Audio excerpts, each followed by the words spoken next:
சொல் விற்பனமும் அவதானமும் கவி சொல்ல வல்ல நல்வித்தையும் தந்து அடிமை கொள்வாய்.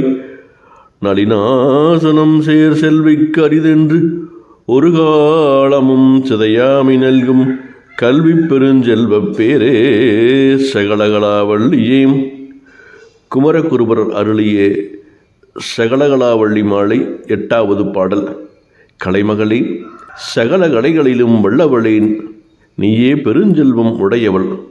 ஒரு காலத்திலும் எதனாலும் அழிக்க முடியாத கல்வி எனும் பெரும் செல்வம் உடையவள் நீ. குளிர்ச்சி பொருந்திய தாமரை தவிசில் வீற்றிருக்கும் செல்வியாலும் இதை காப்பாற்ற முடியாது என யாராவது சொல்வார்களா? மாட்டார்கள். அப்படி அழியாத பெருஞ்செல்வம் உடையவளே, எனக்கு பேசும் வலிமை வேண்டும். அதே போல ஒரே நேரத்தில் பல செய்திகளையெல்லாம் கவனித்து அறியும் அவதானம் என்று சொல்லுகின்ற அந்த ஆற்றலை எனக்கு அருள வேண்டும் தாயே. கவித்துவம் எனப்படும் கவிபாடும் ஆற்றல் வேண்டும். இந்த வித்தைகளை தந்து என்னை உன் அடிமையாக கொள்ள வேண்டும். அம்மையே, உன்னை வணங்குகின்றேன், எனக்கு அருள் புரிவாயாக.